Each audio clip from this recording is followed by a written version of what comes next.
হসপিটালে কাজ শেষে প্রতিদিনের মতো আমি গাড়িতে করে বাড়িতে ফিরছিলাম। পথে আমার বন্ধু জিয়াদের সাথে দেখা, ওকে গাড়িতে তুলে নিলাম। কি খবর বন্ধু, কেমন আছিস? আমি ভালো আছি, তুই কেমন আছিস? ভালো। তোর হসপিটালের কাজ কেমন চলছে? ভালোই চলছে।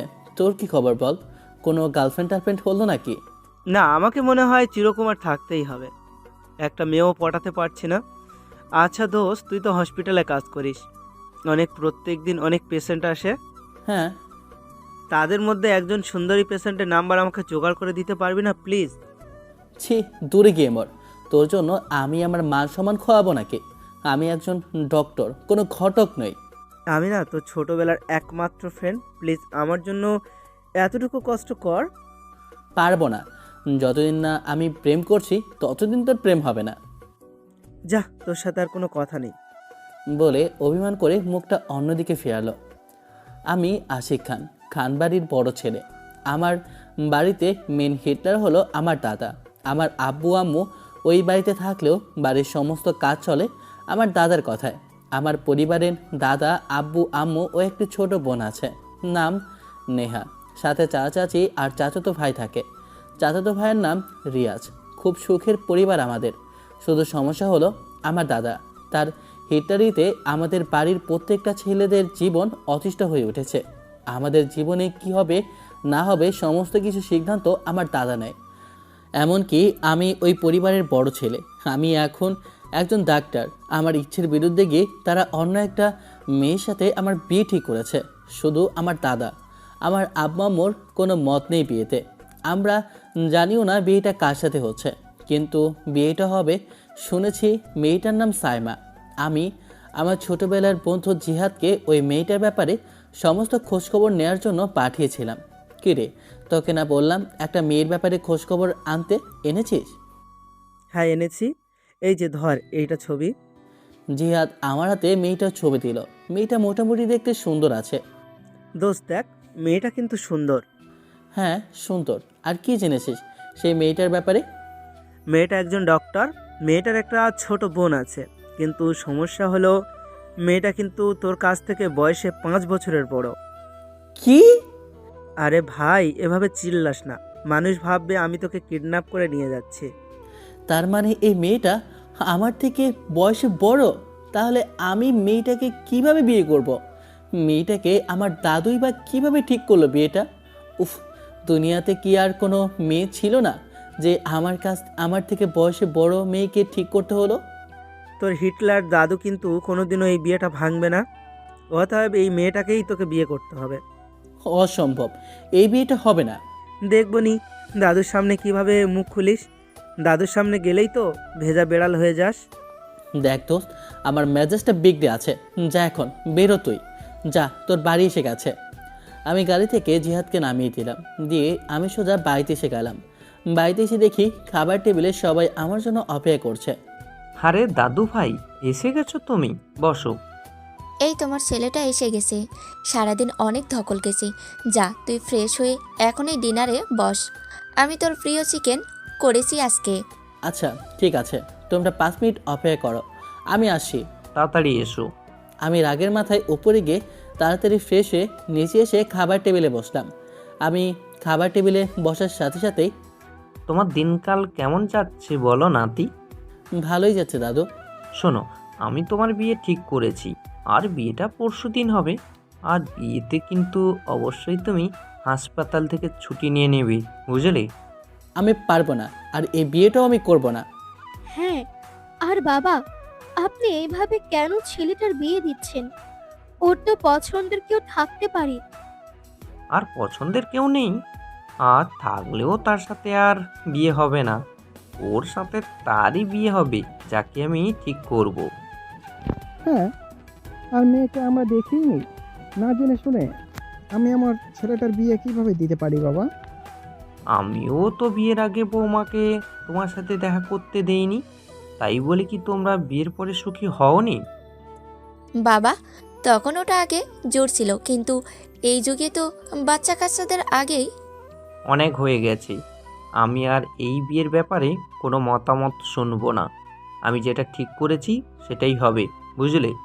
আর এই ব্যাপারে আমি কারো কাছ থেকে আর কোনো কথা শুনতে চাই না।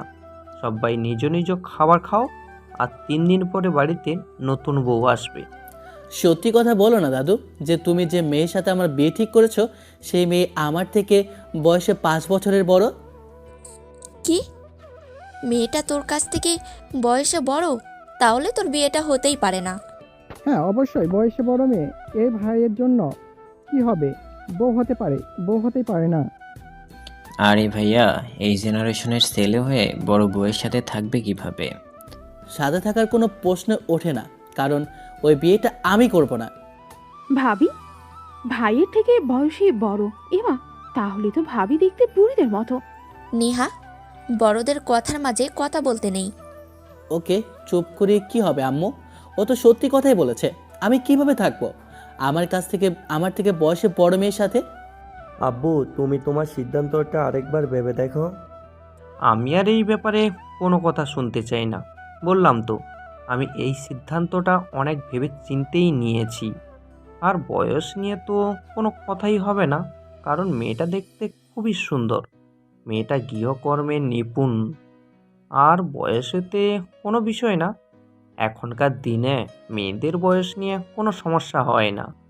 আর ওই মেয়েটা তো তোমার মতোই ডাক্তার, তোর তো ভালোই হবে, তোর কাজে কেউ সাহায্য করে দিবে। আর সব থেকে বড় কথা, আমি জানতাম তুই মেয়েটার ব্যাপারে খোঁজ খবর নিবি। সবাই একটা কথা কান খুলে শুনে নাও, ওই মেয়েটাই হবে এই খানবাড়ির বড় বউ। আমার এই সিদ্ধান্তের বিরুদ্ধে যদি কেউ গলা উঁচু করে কথা বলে, তাকেই বাড়ি থেকে বের করে দেব। আর আশিক, শুনে রাখো, যদি তুমি বিয়েটা না করো তাহলে তোমাকে এই বাড়ি থেকে বের করে দেব। আমার বাড়ির সম্পত্তির একটা কানা কড়িও তুমি পাবে না। আর তুমি যাতে চাকরি না করতে পারো সেই ব্যাপারটাও আমি দেখব। তাই এই বিয়েটা করা ছাড়া তোমার কাছে কোনো অপশনই নেই। বড় বৌমা, খেতে দাও। দাদুর কথাগুলো শুনে পুরো বাড়ি ঠান্ডা হয়ে গেল। কারোর আর কোনো সাহস হলো না দাদুর মুখের উপর কোনো কথা বলার। কিন্তু এটা তো আমার জীবনের প্রশ্ন। এইভাবে কি বিয়ে হয়? এভাবে কি কাউকে জোর করে ভালোবাসা যায়? জানি না, কিন্তু সামনে আমার জন্য আরও বড় পরীক্ষা আসতে চলেছে। আমি খাবার টেবিলে চুপচাপ খাবার খেয়ে রাতে ঘরে এসে শুয়ে পড়লাম। এদিকে সাইমা রাতে নিজের ঘরে এসে শুয়েছিল, আর ওর পাশে শুয়েছিল ওর মা। তখন ওর মাকে জিজ্ঞাসা করে, মা, তুমি তাহলে আমার বিয়েটা খানবাড়িতে ঠিক করলি?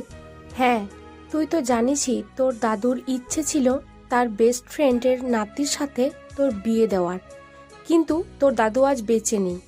তাই তোর দাদুর শেষ ইচ্ছা তোকে পূরণ করতে হবে।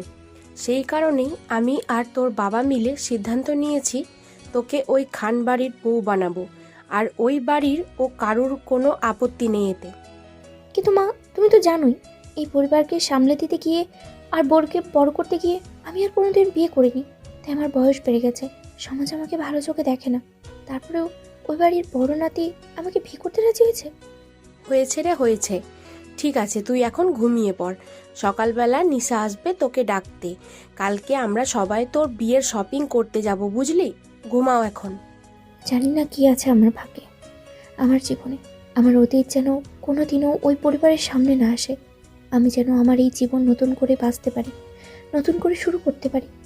কিন্তু যদি কোনোদিন সত্যিটা ওই বাড়ির সামনে আসে, তাহলে কি হবে? সাইমা এসব ভাবতে ভাবতে ঘুমিয়ে পড়ে। সকালবেলা ঘুম থেকে উঠে ফ্রেশ হয়ে অফিসের জন্য তৈরি হয়ে নিচে নাস্তার টেবিলে গিয়ে বসলাম। Good morning. গুড মর্নিং ভাইয়া। তাড়াতাড়ি বস, গরম গরম খাবার খা। হসপিটালে রোগী দেখার চাপ আসিস নাকি এই কয়দিন? হ্যাঁ আব্বু, কিছুটা চাপে আছে, তবে অতটাও বেশি রোগী নেই। শোন, আজকের বিকেলে ছুটি নিয়ে বাড়িতে এসো তো। কেন? আজকে আবার বাড়িতে কি? হ্যাঁ, আর আজকে তো বাড়িতে কোনো প্রোগ্রামও নেই, তাহলেও কেন আসবে? দুপুরের খাবার বাড়ি থেকে নিয়ে যায় আর হসপিটালে খায়। কোনো জরুরি দরকার আছে নাকি বাবা? হ্যাঁ, দরকার আছে। যে মেয়ের সাথে এ বাড়ির বড় নাতির বিয়ে ঠিক করেছি, সে মেয়ে আজকেই বিকেলেই তার পরিবারকে নিয়ে এই বাড়িতে আসবে, তার হবু স্বামী এবং তার হবু শ্বশুর বাড়ির লোকদের সাথে দেখা করতে। এটা শোনা মাত্রই আমার গলার খাবার আটকে যায়। কখন? এই ওকে জল দে, ওর গলায় খাবার আটকে গেছে। সাবধানে খাবে তো। আসি, এভাবে কি খাবার খায় কেউ? তোমার হবু বউ আসবে, বউকে তো দেখবেই তুমি, এত তাড়াহুড়ো কিসের? ছোট, চুপ কর তো তুই।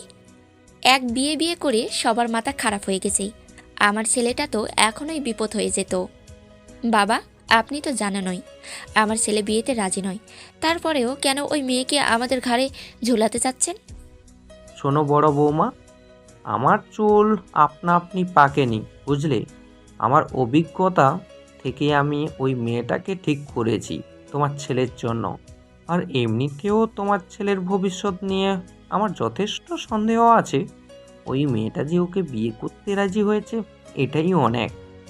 তার মানে তুমি আমার কোনো মতামত না নিয়ে ওই মেয়েটার সাথে আমার বিয়ে দেবেই বলে ঠিক করে নিয়েছো, তাই না দাদু? একদম ঠিক শুনেছ। আমি তোমাদের কারোর কোনো মত নিতে চাই না। ওই মেয়েটার সাথে তোমার বিয়ে হবে মানে বিয়ে হবেই। পারলে বিয়েটা আটকে দেখাও। ওকে, আর তুমিও কান খুলে শুনে রাখো, আমি যখন বলেছি বিয়েটা করব না মানে বিয়েটা করব না। এই পৃথিবীর কেউ আর আমাকে দিয়ে বিয়েটা করাতে পারবে না। সেটা সময় বলে দিবে দাদু ভাই। আমি একটা কথা ভেবে দেখেছি, এখন পর্যন্ত আব্বা যতগুলো সিদ্ধান্ত নিয়েছে, একটা সিদ্ধান্ত কিন্তু ভুল হয়নি। উনি এই বাড়ির যতগুলো পুরুষের জন্য জীবন সঙ্গী দেখে দিয়েছেন, তারা কিন্তু প্রত্যেকেই ভালো আছে। আমার মনে হয় আশিকের জন্য যেটা ঠিক, সেটাই আব্বা ঠিক করেছেন। হ্যাঁ, তাই তো।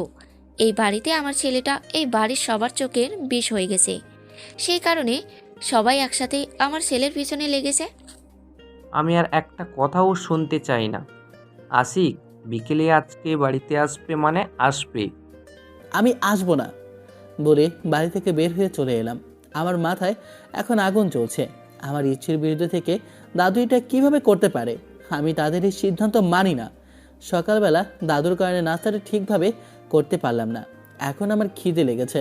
আমি জিহাদকে ফোন করে ডেকে নিলাম, ওর সাথে আজকে একসাথে সকালবেলা ব্রেকফাস্ট করব। আমি একটা রেস্টুরেন্টে গিয়ে বসলাম।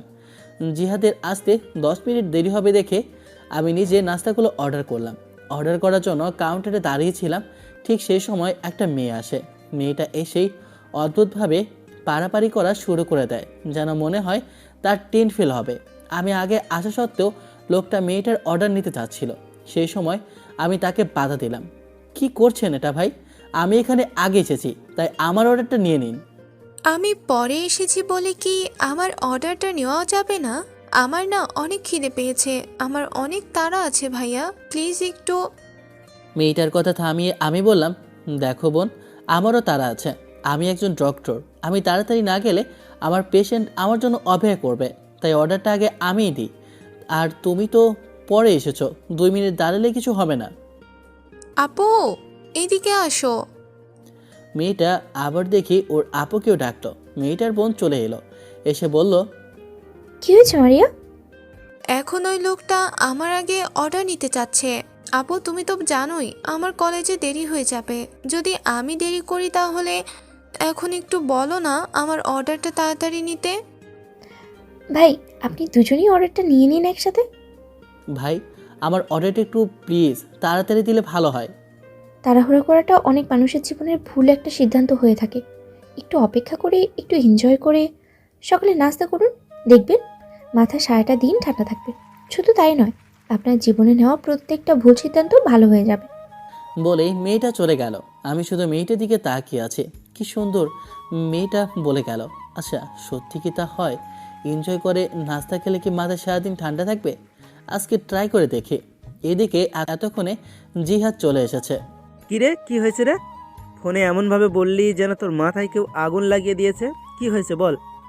আগুনটা এতক্ষণ লাগানো ছিল, কিন্তু এখন ঠান্ডা হয়ে গিয়েছে। অর্ডারটা কি দিয়েছিস তুই নাকি আমি দেব? আর আগুনটা লাগলো কেন? আজকে বিকেলে আমার সাথে ওই মেয়েটা দেখা করতে আসবে, মানে আমাদের বাড়িতে ওই মেয়েটা তার পরিবারকে নিয়ে আসবে। কোন মেয়েটা? আরে বলত, যে মেয়েটার সাথে আমার বিয়ে ঠিক হয়েছে। ও, ওই মেয়েটা? আমি তো, আমার সাথে একটু সুন্দর লাগছে। দোস্ত তুই যদি বলিস আমি বিয়েটা করে নিতে পারি। তোর চরিত্র একদমই ঠিক হলো না। মেয়েটা আমাদের থেকে 5 বছরের বড়, আর সব থেকে বড় কথা, পৃথিবীর এদিক থেকে ওদিক হলেও আমি আজকে বাড়ি যাব না, আর ওই মেয়েটার সাথে বিয়েও করব না। দেখ, তুই যদি বিয়েটা না করিস তাহলে তোর দাদু তোকে কান ধরে হোক আর তোকে মেরে পিটে হলেও বিয়েটা করাবে, কারণ তোর দাদু হিটলারের ছোট ভাই। এটা তুই ঠিক বলেছিস। হিটলারের পুনর্জন্ম হলো আমার দাদু। যেমন রাগ তেমন শাসন। উনি রাজনীতিতে নামলে পুরো দেশকে শাসন করত। কিন্তু দোস্ত, তোর কাছ থেকে এখন আমার একটা হেল্প চাই। কি হেল্প? বেইটা থেকে কিভাবে পালাবো বুদ্ধি দে। দেখ, তোর জায়গায় যদি আমার অন্য কোনো বন্ধু হতো তাহলে আমি অবশ্যই বুদ্ধি দিতাম, কিন্তু যেখানে তুই সেখানে আমি তোকে বুদ্ধিটা দেব না। কারণ কি বলতো? তোর জাদু একবার যদি জানতে পারে আমি তোকে বুদ্ধি দিয়েছি, তাহলে তোর দাদু তোকে শেষ করবেই, সাথে আমাকেও শেষ করবে। আর বিশ্বাস কর, তোর দাদুর হাতে বকুনি খাওয়ার কোনো ইচ্ছে নেই আমার। আর তোর দাদুর ভয়ে আমি তোদের বাড়ি পর্যন্ত যাই না। তাহলে তোকে প্ল্যান কেমনে দেবো বল? শেষবার আমি যখন তোদের বাড়িতে গিয়েছিলাম তখন তোর দাদু কী কাজ করেছিল আমার সাথে মনে নেই? সে মনে থাকবে না? তুই আমার দাদুর লাঠি ভেঙে ফেলেছিলি বলে দাদু তোকে রোতে ল্যাংটা করে দাঁড় করিয়ে রেখেছিল, যদিও তখন তোর বয়স মাত্র 5 বছর ছিল। হাস হাস, কত হাসার ইচ্ছা হাস। আমিও একদিন তোর উপর হাসবো দেখিস। এগুলোর কারণে আমি তোর বাড়িতে যাই না, তাই তোকে কোনো হেল্প করব না। কি? তুই যদি আমাকে হেল্প করে দিস তাহলে তোকে আমি একটা দারুণ জিনিস দেব। কি?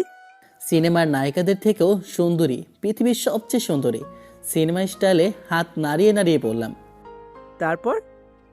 তোর মা, আমার বোন, তোর বোন সবার থেকেও বেশি সুন্দরী।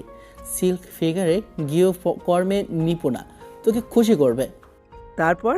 এরকম একটা মেয়ের হাত থেকে তোকে থাপ্পড় খাওয়াবো। আমার হাসির শব্দে রেস্টুরেন্টের সবাই আমার দিকে তাকিয়ে আছে। এরপরে আমি আমার হাসি বন্ধ করলাম। ছি, যা, তোকে আমি কোনো হেল্পই করব না, তোর নাস্তাও খাবো না। এখনই আমি রেস্টুরেন্ট থেকে বেরিয়ে চলে যাব। আমার সোনা দোস্ত, এরকম করিস না প্লিজ, এরকম করিস না, একটু শান্ত হ। আচ্ছা, তোকে একটা গার্লফ্রেন্ড পাইয়ে দেব। সত্যি? হুম, সত্যি। আচ্ছা শোন, এখন আমার মাথায় কোনো প্ল্যান আসছে না। বিয়ের আগে তোকে আমি একটা প্ল্যান দিব, আর তখনই প্ল্যানটা এক্সিকিউট করব আমরা, ওকে? আর আমি তোকে বুদ্ধি দিয়েছি এটা যেন তোর দাদু না জানে, বুঝলি? আচ্ছা। ততক্ষণে আমাদের নাস্তাও চলে এসেছে। নাস্তা আসতেই আমার ওই মেয়েটার কথা মনে পড়লো। আমি ওই মেয়েটার টেবিলের দিকে তাকালাম, কিন্তু ওই মেয়েটা ওখানে নেই। ইস, ওই মেয়েটার নামটাই তো জানা হলো না। কি হয়েছে? কিছু না, এখন কথা বলবি না। আমি নাস্তাটা সুন্দর করে এনজয় করে খেতে চাই। নাস্তা আবার কে এনজয় করে খায় বল? চুপ। আমি নাস্তাটা মন ভরে এনজয় করে ধীরে ধীরে শেষ করলাম। অদ্ভুত ব্যাপার, মেয়েটার কথা সত্যি হয়ে গেল। নাস্তা সুন্দর করে করার জন্য আমার মাথাটা আপনা আপনি ঠান্ডা হয়ে গেল। তখনই আমার একটা কথা মনে পড়ে গেল। জিহাদ আমাকে যে মেয়েটার ছবি দিয়েছিল, মানে দাদু আমার সাথে যে মেয়েটার বিয়ে ঠিক করেছিল, সে মেয়েটার সাথে ওই মেয়েটার মুখে মিল আছে। মুখে মিল আসে মানে ওই মেয়েটা তো সেই মেয়েটা। ও মাই গড! কি হয়েছে, এভাবে তাকিয়ে আছিস কেন? কিছুক্ষণ আগে একটা মেয়ের সাথে আমার দেখা হয়েছিল। ওই মেয়েটাই সেই মেয়েটা, যে মেয়েটার সাথে আমার দাদু আমার বিয়ে ঠিক করেছে। কি বলছিস তুই? মেয়েদের সাথে কথা বলিসনি? আরে কথা বলবে কি, আমার তো মেয়েটার মুখ মনে ছিল না, কেবল মনে পড়লো। আচ্ছা দোস্ত শোন, আজকে বিকেলে তুই ছুটি নিয়ে তোর বাড়িতে যা। ওই মেয়ে যখন আসবে ওই মেয়েকে তুই বলে দিবি যে তুই এই বিয়েতে রাজি না। তারপর মেয়েটার রিয়াকশন কি হয় আমাকে জানাস। তারপরে তার পরবর্তী প্ল্যান আমি তোকে বলে দিব। এটা ভালো বুদ্ধি, কিন্তু আমার দাদু জানতে পারলে আমি শেষ। আমার হাসপাতালে যেতে লেট হয়ে যাচ্ছিল বলে আমরা তাড়াতাড়ি রেস্টুরেন্ট থেকে বের হয়ে আসলাম। আমি আমার হসপিটালে চলে আসলাম। এসে আমার কেবিনে বসতে আমাদের হসপিটালে সিনিয়র ডক্টর আমজাদ সাহেব চলে আসলো। আরে স্যার, আপনি আসুন, ভেতরে আসুন। ইয়ং ম্যান, কেমন আছো? কেমন যাচ্ছে তোমার দিনকাল? ভালো যাচ্ছে। আপনার শরীর কেমন আছে? ভালো আছি। শোনো, আজকে বিকালে তোমার কোনো পেশেন্ট নেই, তুমি বিকেলবেলা চাইলে বাড়িতে যেতে পারো। ও আচ্ছা, তার মানে বুড়োটা আমার বাড়ি ফেরার ব্যবস্থা করেই রেখেছে। কি হলো, আমার কথা শুনেছো? হ্যাঁ শুনেছি, ধন্যবাদ বিকেলে আমার বাড়িতে যাওয়ার ব্যবস্থা করে দেওয়ার জন্য। হ্যাঁ শোনো, আমাদের হসপিটালে নতুন একজন ডক্টর আসবে পরশুদিন থেকে। আসলে ডাক্তারের বিয়ে কালকে। উনি বিয়ের পরে আমাদের এই হসপিটাল জয়েন করবে। মেয়েটার নাম হচ্ছে সাইমা। শুনেছি এর আগে উনি অন্য একটা হসপিটালে ছিলেন। অনেক এফিসিয়েন্ট একজন ডক্টর। তুমি তোমার নতুন কালিককে স্বাগতম জানানোর জন্য প্রস্তুত হও। কি নাম বললেন? সাইমা, আচ্ছা শোনো, আমি আমার রুমে গেলাম। দাদু, আমার সাথে যে মেয়েটার বিয়ে ঠিক করেছে সেই মেয়েটার নামও সাইমা। সে একজন ডক্টর। আবার যে ডক্টর আমাদের হসপিটালে জয়েন করবে তার নামও সাইমা। তাহলে কি এই সাইমা ওই সাইমা যার সাথে আমার বিয়ে ঠিক হয়েছে? আজকে বিকেলে বাড়িতে গেলেই তো আমি দেখতে পাবো এই মেয়েটাকে। এদিকে সাইমার বাড়িতে বিয়ের সমস্ত প্রস্তুতি চলছে। আর আজকে বিকেলে যখন ওই বাড়িতে সবাই যাবে তখন তাদের জন্য কি গিফট নেবে সেটা লিস্ট বানানো হচ্ছে। সাইমার ছোট বোন মারিয়া লিস্ট বানাচ্ছে। আম্মু শোনো, আপুর বরের জন্য একটা আমি ঘড়ি নেওয়ার কথা ভাবছি, একটা পাঞ্জাবি নেওয়ার কথা ভাবছি, আর একটা পারফিউম, আর সাথে একটা গোলাপ থাকবে। আর এক জিনিসটা কিন্তু আপু দেবে দুলা ভাইয়ের হাতে। তুই তো ভালোই বলেছিস, এটাই করা যায় তাহলে। আমি পারবো না কারোর হাতে কিছু দিতে। কেন পারবি না? এটা মডার্ন যুগ। এই যুগে শ্বশুর বাড়ির লোকেরা জামাইয়ের হাতে কিছু দেয় না। বোধাই জামাইয়ের হাতে উপহার, তাই তুইও দিবি। হ্যাঁ, আর আপু তোর না একটা দেবর আছে? দেবরটা দেখতে কেমন, দেখেছিস কি কখনো? তোর মাথা ঠিক আছে? আমি তো ওই বাড়ি চিনিই না, তাহলে ওই বাড়ির লোকদেরকে কিভাবে চিনবো? আমি তো নিজের বরের নাম পর্যন্ত জানি না। তার মানে বরের নাম জানার ইচ্ছা আছে। শোন, তোর বরের নাম হচ্ছে আশিক খান। বাবা, তুই যে কি সব কিছু জেনে বসে আছিস, পাক্কা বুড়ি একটা। হ্যাঁ, আমার একমাত্র আপুর বিয়ে বলে কথা, আপু শ্বশুরবাড়ির সমস্ত ঠিক জানবো না? আর শোন, তোর দেবরের জন্য আমি একটা আছি ব্ল্যাক পাঞ্জাবি নেব, আর একটা ঘড়ি নিব, একটা পারফিউম দিব, ব্যাস এই পর্যন্তই। ঠিক আছে, তুই একটা গোলাপ নে, গোলাপ নিয়ে ওকে দিস, তাহলে একেবারে দুই বোন যেতে পারবো। উফ আপু, তুইও না, তুই আগে বিদায় হ এই বাড়ি থেকে। আমি থাকবো আগে এই বাড়িতে রানীর হলে, তারপর আমি বিয়ে করব। পাক্কা বুড়ি একটা। তাড়াতাড়ি তোরা গিফট প্যাক করে নে, ঠিক আছে? আর প্রস্তুতি নে, আজকে বিকালে আমরা ওই বাড়িতে যাব, আর কালকে বিয়ে। ও, তোদেরকে তো একটা কথা বলাই হয়নি, বিয়েটা ওই বাড়ি থেকেই হবে, বুঝলি? কেন ওই বাড়ি থেকে হবে? এই বাড়ি থেকে কেন হবে না? আরে ওরা খান পরিবার, খান পরিবারের তো এক একটা আলাদাই ব্যাপার থাকে, সেই কারণে বিয়েটা ওই বাড়িতে থেকেই হবে। আর তোর আব্বু আর আমি সেরকম আপত্তি করিনি। এদিকে আমার বাড়িতে আমার আম্মু আর আমার চাচি দাঁড়িয়ে থেকে গল্প করছিল। কী সব হয়ে যাচ্ছে আমার ছেলের জীবনের সাথে। দেখ, বাড়িতে বিয়ে হচ্ছে, কিন্তু আমাদের মনে কোনো আনন্দই নেই। আর আমরা আনন্দ পাচ্ছি না এটা জানার পরেও আব্বা কোনো সিদ্ধান্ত নিচ্ছেন না। উনি কিন্তু বেশ খুশিতেই আছেন। আচ্ছা আব্বা, কিভাবে পারলেন এটা বলো তো আমার ছেলের সাথে করতে? মেয়েটা আমার ছেলের কাছ থেকে 5 বছরের বড়, এরকম একটা বুড়ি মেয়ে কিনা আমার ছেলের বউ হবে? আমার ছেলে কত সুন্দর সুন্দর দেখতে, রিপিট, আমার ছেলে কত সুন্দর দেখতে, আর ওর সাথে কিনা একটু বুড়ি মেয়ের বিয়ে। ভাবি, এটা আমিও মেনে নিতে পারছি না। শেষমেশ কিনা একটা বুড়ি মেয়ে আসবে বাড়িতে। কিন্তু ওনার তো কোনো কিছু যায় আসে না আমাদের এই সিদ্ধান্তে। আমার ছেলে যদি বিয়ে না করে তাহলে সম্পত্তি থেকে বিতাড়িত করবে। কী ধরনের কথা বলতে এসব? বাদ দাও ভাবি, মন খারাপ করো না। বিয়ের পর তো বৌমা তোমার হাতেই থাকবে।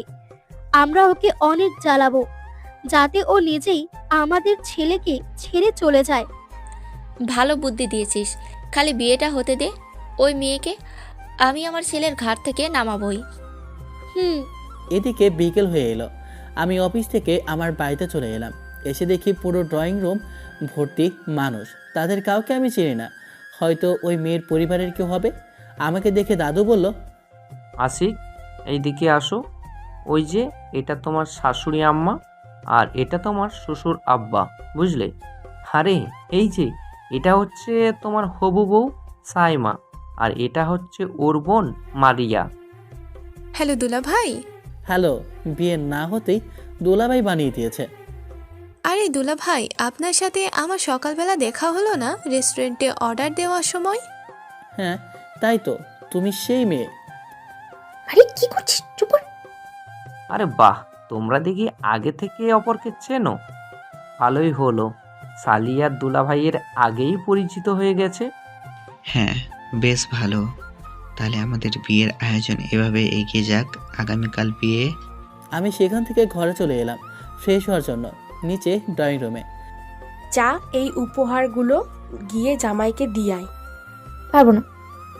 যা, যেতে বলেছি। সাইমা বাধ্য হয়ে উপহার নিয়ে সিঁড়ি দিয়ে ওপরে উঠল, কিন্তু জানতো না আমার ঘর কোথায়, তাই নেহাকে জিজ্ঞেস করলো। আচ্ছা, তোমার বড় ভাইয়ের রুম কোন দিকে? ওই তো, ওই পাশের ঘরটা।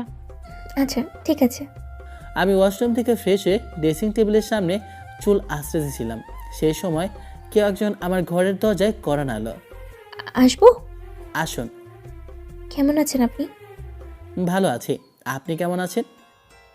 ভালো আছি। আমি এই প্রথম সাইমাকে খুব ভালোভাবে পর্যবেক্ষণ করলাম। ও দেখতে অনেক সুন্দর, ওর মধ্যে সেরকম কোনো খুঁত নেই, শুধু আমার মাথাটা গরম হয়ে আছে বয়সে বড় এই কারণে। কিন্তু ওকে সামনে থেকে দেখার পরে আমার কাছে এই কারণটাও ছোট একটা কারণ বলে মনে হচ্ছে। জানি না কেন এরকম হচ্ছে। আপনার জন্য এই উপহারটা নিয়ে আসা হয়েছে। ধন্যবাদ, তবে এসবের দরকার ছিল না। আসলে কালকে তো আমাদের বিয়ে, কিন্তু আমরা একে অপরকে সেভাবে চিনি না, জানি না। আর আমার পরিবার আপনাকে দেখে অনেক পছন্দ করেছে, তাই আপনার জন্য এই সমস্ত গিফট কিনে এনেছি। হ্যাঁ, আসলে আমাদের বাড়িতে তাদের কথাই চলে। দাদুই আপনার সাথে আমার বিয়ে ঠিক করেছে। আছি। এই বিয়েতে কি আপনার মত আছে? সাইমার কথা শুনে আমার মনের মাঝে হঠাৎ অনেকগুলো প্রশ্ন নাচতে শুরু করলো। আমার মন বলছে এক কথা, হৃদয় বলছে এক কথা। কি বলবো আমি ওকে? হ্যাঁ রাজি আমি, আপনি রাজি তো? এটা বলার পরে হঠাৎ নিজের মনের মধ্যে অদ্ভুত একটা কথা মনে পড়লো, যে এটা আমি কি বললাম? আমি সত্যিই বিয়েতে রাজি?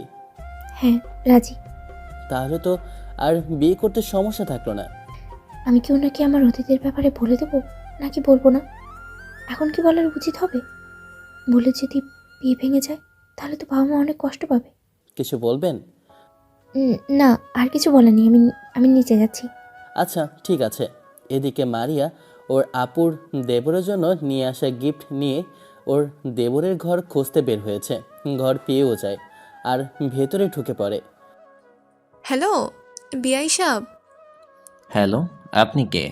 ইমা, আপনি আমাকে চিনতে পারলেন না? আমি এই বাড়ির হবু বউ, সাইমার একমাত্র বোন মারিয়া। আসলে বাড়ির সকলের জন্য গিফট নিয়ে আসা হয়েছে, আপনার জন্য গিফট নিয়ে আসা হয়েছে, কিন্তু গিফটটা আমি আপনাকে দিতে চেয়েছিলাম, সেই কারণে আপনার ঘরের জন্য বের হলাম। আর আমি বের হতেই বাস বাস, শান্ত হন। একটু জল খাবেন? এভাবে কে কথা বলে? আসলে এভাবে আমি কথা বলি, ছোটবেলা থেকে এভাবে কথা বলেছি তো তাই। পরিবারের একমাত্র ছোট মেয়ে আমি, আমার আপু আর আমার পরিবারের আমি একমাত্র আদরের মেয়ে। আচ্ছা ঠিক আছে, শান্ত হন। বেআইন সাহেব, চা নাস্তা কিছু খাবেন? না, আসলে নিজ থেকে খেয়ে এসেছি। এই এই যে নিন আপনার জন্য নিয়ে আসা গিফট। ধন্যবাদ, কিন্তু আমি তো আপনাকে কিছু দিতে পারলাম না।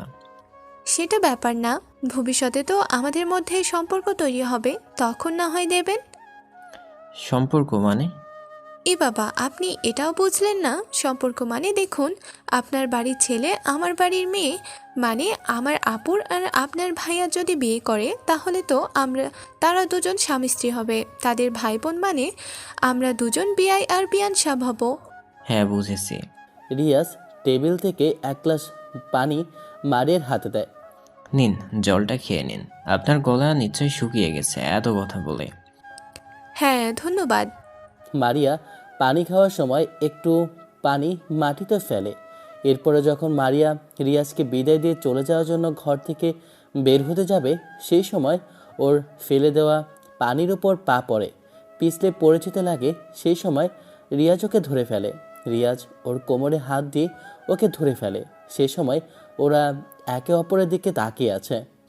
আপনি দেখতে অনেক সুন্দর। আপনিও এবার আমাকে ছেড়ে দিন। ছাড়বো না, ছাড়লে পড়ে যাবেন। এভাবে সারা জীবন ধরে রাখতে পারবেন তো? তুমি যদি চাও তাহলে অবশ্যই পারবো। তাহলে আমাকে এখন দাঁড় করিয়ে নিন। এই কথাগুলো ওরা একে অপরের দিকে তাকিয়েই পড়ল। এরপরে ওরা স্বাভাবিক হয়ে দাঁড়ালো। মারিয়া লজ্জা পেয়ে ওই ঘর থেকে চলে গেল। রিয়াজও লজ্জা পেয়ে মাথা চুলকাতে থাকে। এদিকে নিচে পুরো পরিবার এক হয়ে গল্প করছিল। সে সময় হঠাৎ আমার আম্মু বলে ওঠে, কিছু মনে করবেন না বিয়ান, একটা কথা জিজ্ঞেস করা ছিল। আরে বিয়াইন, আমি কেন কিছু মনে করব? আপনি বলুন। এমনিতেও আমরা তো দুটো পরিবার এক হতে যাচ্ছি, তাহলে আমাদের মধ্যে কোনো দ্বিধা কেন কাজ করবে? আপনি বলুন, আমি শুনছি। আসলে আপনার মেয়ে তো দেখতে মাশাআল্লাহ অনেক সুন্দর, গৃহকর্মে নেপুণা। ওকে দেখে তো যে কেউ পছন্দ করবে, তাহলে ওর এতদিন বিয়ে কেন হয়নি? আম্মুর এ প্রশ্নে ওখানকার বসে থাকা প্রত্যেকে অস্বস্তি কাজ করে। বৌমা, এটা কি ধরনের কথা? দেখুন, এই প্রশ্ন করাটা আপনাদের অধিকার, আর এই প্রশ্ন করাটা অনেক স্বাভাবিক ব্যাপার। আসলে আমি হার্টের রোগী। সামান্য টেনশন এবং সামান্য ধকলও আমি সইতে পারি না। সেই কারণে আমার বড় মেয়ে নিজের কাঁধে সংসারের দায়িত্ব তুলে নেয়। ডাক্তার হয়ে নিজেই ছোট বোনের সমস্ত দায়িত্ব নেয়। ছোট বোনের জন্য, তাকে বড় করার জন্য সে আর কোনোদিন বিয়ে করেনি। কিন্তু এভাবে তো আর সারা জীবন চলতে পারে না। একটা মানুষের জীবন কখনোই থেমে থাকে না কোনো কিছুর জন্য। সেই কারণে আমরা ঠিক করি আমাদের বড় মেয়ের বিয়ে দিব। কিন্তু পাত্র কোথায় পাবো? পরে আমার মনে পড়ল আমার বাবার সেই পুরনো বন্ধুর কথা। পরে আঙ্কেল নিজে আমাকে এই প্রস্তাব দেয় এ বাড়ির বড় নাতির সাথে আমার মেয়ের বিয়ের কথা। আসলে এই বাড়ির বড় ছেলের সাথে আমার মেয়ের বিয়ে হবে, এটা একটা স্বপ্ন ছিল আমার বাবার। আর আমার বাবার সেই স্বপ্ন পূরণ করেছে আমার বড় মেয়ে। চিন্তা করবেন না বেআইন সাহেব, আমার মেয়ে ভীষণ লক্ষ্মী, আপনাদেরকে অনেক ভালো রাখবে।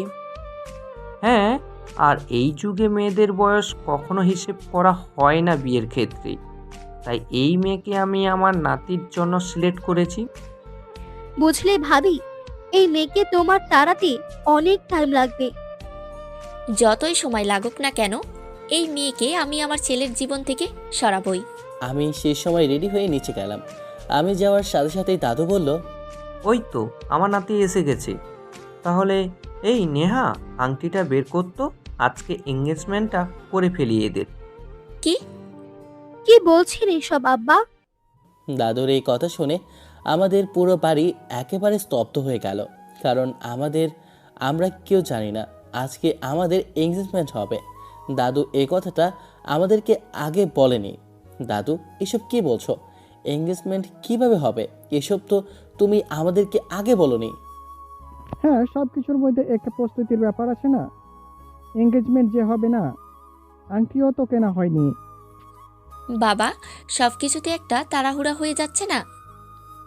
কেন, আপনারা কিছু জানেন না? আমাদেরকে তো উনি আগে থেকেই সব জানিয়ে রেখেছেন। কিছু মনে করবেন না, আসলে এই বাড়িতে সবকিছু হঠাৎ করে হয়ে যায় তো, তাই আমরা কেউ কোনো কিছুর জন্য প্রস্তুত থাকতে পারি না। তোমাদেরকে এত টেনশন করতে হবে না, আংটি কেনা হয়ে গেছে। আজকে এঙ্গেজমেন্ট হবে, কালকে সকালে গায়ে হলুদ, কালকে বিকেলে বিয়ের, রাতে ফুলসজ্জা, গল্প শেষ। আর কি চাই? সব কিছু সম্ভব, তাই না আব্বা আপনাকে দিয়ে? আম্মুর মুখ দেখে আমি স্পষ্ট বুঝতে পারছি আম্মু প্রচণ্ড রেগে আছে, কিন্তু কিছু বলতে পারছে না দাদুর ভয়ে। সে সময় নেহা আংটি নিয়ে চলে আসে। দাদু, এই নাও আংটি। তুই তো আমাকে এসব কিছু বলিসনি এঙ্গেজমেন্টের ব্যাপারে। আম্মু, দাদু আমাকে এসব বলতে নিষেধ করেছে। বাহ, তোমাদের দুজনকে তো বেশ সুন্দর লাগছে পোশাকে। তাহলে আর দেরি কিসের? সাইমা আর আশিক, একসাথে দাঁড়াও তোমরা। আর এঙ্গেজমেন্টটা আমাদের সবার উপস্থিতিতে হলেই হবে, বিয়েটা না হয় আত্মীয়দের উপস্থিতিতে করব। কি বলেন আপনারা? আমি আর কি বলবো, আপনি যেটা ভালো বোঝেন সেটাই হবে। আমি জাস্ট ওখানে দাঁড়িয়ে পরিস্থিতি বোঝার চেষ্টা করছি। মানে আমার কোনো মত নেওয়ার প্রয়োজনই বোধ করছে না। আমি বিয়েতে রাজি কিনা কারোর কিছু যায় আসে না। আরে আমার রাজি হওয়া তো দূরের কথা, আমার আব্বু আম্মু রাজি হওয়াতে তো কারো কিছু যায় আসে না। সব কিছু হঠাৎ করে হয়ে যাচ্ছে। রাগ করবো না খুশি হব বুঝতেই পারছি না। সে সময় সাইমা আমার পাশে এসে দাঁড়ায়। আচ্ছা সত্যি করে বলুন তো, আপনারা কেউ কি কিছু জানেন না? মনে হচ্ছে আপনারা সারপ্রাইজড হয়ে গেছেন। আমরা তো আগে থেকেই জানতাম আর সব কিছুর জন্য প্রস্তুতিও নেওয়া ছিল। কি আর বলবো, আমার দাদু না এখনও অনেক মজা করতে পছন্দ করে, তাই কোনো কিছুতেই সবসময় আমাদেরকে সারপ্রাইজ দেয়। বেশি কিছু না, আগে আমাদের বিয়েটা হোক, দেখবে আমার দাদা আপনাদেরকে কত বড় বড় সারপ্রাইজ উপহার হিসেবে দেয়। এই যে নাও আন্টি। নাও নাও দাদু ভাই, তাড়াতাড়ি আংটিটা পরিয়ে দাও তো। আজ চিন্তা করো না, কালকে বিয়েটা হয়ে গেলেই তোমরা দুইজন নিজেদেরকে যখন ইচ্ছে তখন দেখতে পারবে। বুড়োটার হাসি দেখলে মেজাজটা গরম হয়ে যায়। এমন ভাব করছে যেন কত খুশির ঘটনা ঘটিয়ে ফেলেছে। আরে আংটিটা পরাও। আমি সাইমার বাম হাত আমার নিজের হাতের মধ্যে নিলাম, এরপরে তার অনামিকা আঙ্গুলে আংটিটা পরিয়ে দিলাম। সেই সময় হঠাৎ আমার বুকটা ধকধক করে ওঠে। মুহূর্তটা যেন মনের মাঝে কেটে গেল। আমি সাইমার দিকে তাকাতেই দেখি ওর মুখটা লজ্জায় লাল হয়ে গেছে। আলহামদুলিল্লাহ। আলহামদুলিল্লাহ। আরে সাইমামুনি, এখন আংটিটা পরিয়ে দাও। হ্যাঁ, তাড়াতাড়ি পরিয়ে দাও, এবারের বউ হতে হবে তো তোমাকে। আমি আমার অতীত লুকিয়ে রেখে এই বিয়েটা করছি, কোনো সমস্যা হবে না তো? নাকি সমস্যা হবে? আমি না হয় আমার অতীতের কথা বিয়ের পরে সবাইকে সবটা জানিয়ে দেব। সাইমার এই নিঃশুভ ব্যবহার দেখে আমার মনে খটকা লাগলো। আমি তখন জিজ্ঞাসা করলাম, সব ঠিক আছে তো? হ্যাঁ সব ঠিক আছে। সাইমাও আমার আঙ্গুলে আংটি পরিয়ে দিল। সবাই খুশি হয়ে গেল। খুশি হয়ে একে অপরকে জড়িয়ে ধরল। সেই সময় রিয়াজ মারিয়াকে হালকা ধাক্কা মেরে বলল, তাহলে আমাদের দুজনের বেআই আর বেআইন হওয়াটা পাক্কা হয়ে গেল, তাই না? হুম। এখানে শুধু ভাই আর ভাবির বিয়ে হবে না, আমার আর তোমার জীবনের নতুন পথ চলাও শুরু হবে। মানে? কিছু না, বুঝবে না, তুমি পিচ্ছে একটা মেয়ে। আমি পিচ্ছি নই। রিয়াজ এরপরে মারিয়ার পাশ থেকে সরে গেল। আর রিয়াজ মারিয়ার পাশে দাঁড়িয়েছিল, এটা চাচি দেখে ফেলে, কিন্তু কিছু বলে না। রাতের বেলা ওনারা আমাদের বাড়িতেই থেকে গেল। আমি রাতের বেলা শোয়ার জন্য প্রস্তুতি নিচ্ছিলাম। সেই সময় রিয়াজ আমার ঘরে আসে। ভাইয়া, কি? আজকে আমি তোমার সাথে থাকি? থাক, প্রবলেম নেই। সে সময় জিহাদ ফোন দিল। হ্যালো। কি খবর দোস্ত? মেয়েটাকে কি বিয়ের জন্য না করে দিয়েছিস? না করতে পারিনি। কেন? এই তো বললি যে তুই বিয়ে করবি না। মত পাল্টে ফেলেছি। কেন, প্রেমে পড়েছিস? হয়তোবা, জানি না, কিন্তু ওকে না করতেই পারলাম না। সে সময় পাশ থেকে রিয়াজ বলে ওঠে, কে ভাইয়া? জিহাদ। কোন জিহাদ? ও বুঝেছি, ওই জিহাদ যাকে দাদু ছোটবেলায়। চুপ। ছি ছি ছি, ওই ঘটনা এখনো তোর বাড়ির সবাই মনে রেখেছে? তাহলে তো তোর বাড়িতে আমি যেতেই পারবো না। এরকম করিস না, তুই আমার একমাত্র ছোটবেলার বন্ধু। তুই আমার বিয়েতে নাচতে কিভাবে হবে বল? তুই প্লিজ আয়, কালকে আমার জন্য আয় প্লিজ। আচ্ছা ঠিক আছে, আসবো, চিন্তা করিস না। তুই তো আমার একমাত্র বন্ধু, তোর বিয়েতে যাব না তো কার বিয়েতে যাব? আয় আয়, আমার বিয়েতে জানিস না তুই, এত সুন্দর সুন্দর মেয়ে আসবে। মানে আমাদের আত্মীয়দের মধ্যে অনেক সুন্দর সুন্দর মেয়েরা আছে। আর আমার বউয়েরও কিন্তু একটা ছোট বোন আছে। হ্যাঁ। না ভাইয়া, ওই দিকে একদমই দেখাবে না, অন্য দিকের মেয়ে দেখতে বলো। কেন? ওই দিকের মেয়ে দেখলে কি হবে? না, ওই দিকে নিয়ে একদমই না। আচ্ছা ঠিক আছে জিহাদ, শোন, তুই আসিস আর তোর পছন্দ মতো মেয়েকে পটিয়ে নিয়ে যাস, ঠিক আছে? ঠিক আছে বন্ধু, চিন্তা করিস না। ধন্যবাদ আমাকে মেয়ে পটানোর টিপস দেওয়ার জন্য। আচ্ছা ঠিক আছে, গুড নাইট। Good night. আমি ফোনটা রাখতেই রিয়াজ বলল, ভাইয়া সত্যি করে বলো তো ভাবিয়া, তোমার পছন্দ হয়েছে তাই না? হ্যাঁ, একটু একটু পছন্দ হয়েছে। চিন্তা করো না, আর বাকিটুকু বিয়ের পরে পছন্দ হয়ে যাবে। অনেক বড় হয়ে গিয়েছিস, আমাকে জ্ঞান দিচ্ছিস। চল ঘুমিয়ে পড়ি। চলো। এরপর আমরা ঘুমিয়ে পড়লাম। এদিকে সাইমা আর মারিয়া একই রুমে শুয়েছিল। সে সময় মারিয়া সাইমাকে জিজ্ঞাসা করে, আপু। তুই এখনো ঘুমাসনি? না রে, একদমই ঘুম আসছে না। তোর বিয়ের এক্সাইটমেন্টে আমার ঘুম চলে গেছে। শোনো না, বল। দুলা ভাই কেমন রে? তুই তো গিফটটা দিতে গেছিলি। মানুষটা ভালো, সুন্দর দেখতে তেমনই, তার ব্যক্তিত্বটাও অসাধারণ। আমার মনে হয় তার আগে কোনো প্রেম ছিল না। প্রেম ছিল না? তুই বুঝলি কিভাবে? দেখ, প্রথম দেখাতে যে ছেলে একজন নারীকে ইমপ্রেস করার চেষ্টা না করে, তার সাথে স্বাভাবিকভাবে কথা বলে, তখন বোঝা যায় যে ছেলেটা আগে কখনো প্রেম করেনি। তাই নারীদের সাথে কিভাবে ফ্লার্ট করতে হয় কিংবা ইমপ্রেস করার চেষ্টা করতে হয় সে সম্পর্কে তার কোনো চিন্তা ভাবনা নেই। বাবা, তুই তো দেখে অনেক বড় ডাক্তার হয়ে গেছিস। হ্যাঁ, আর একদিন তোকেও আমার মতো বড় একজন ডাক্তার হতে হবে, বুঝলি? না, আমি ডাক্তার হব না, আমি টিচার হব। আচ্ছা ঠিক আছে, তাই হোস আমার সোনা বোনটা। সাইমা আর মারিয়া একে অপরকে জড়িয়ে ধরে। সে সময় মারিয়া বলে, আপু, তোর দেবরটা কিন্তু দেখতে অনেক হ্যান্ডসাম। মানে তুই ওকে কখন দেখলি? আরে, আমিও তো তোর মতো তোর দেবরকে ওই গিফটটা দিতে গিয়েছিলাম, তখন দেখেছি। বাহ, তুই তো দেখি অনেক পেকে গেছিস। পাকবো না তো কি সারা জীবন বাচ্চা কাচ্চা থাকবো নাকি? আমি মোটেও বাচ্চা না, ঠিক আছে? আমি এখন কলেজে পড়ি, আমি যথেষ্ট বড়। হ্যাঁ, তুমি অনেক বড় হয়ে গিয়েছো, এখন ঘুমাও। আপু, তুই বিয়ের পরে আমাদেরকে ভুলে যাবি না তো? না, কোনোদিনও ভুলবো না। তারপরে ওরা দুজনে ঘুমিয়ে পড়ে। সকালবেলা পুরো বাড়িতে হই হই রই রই ব্যাপার। সমস্ত আত্মীয় স্বজন বাড়িতে চলে এসেছে।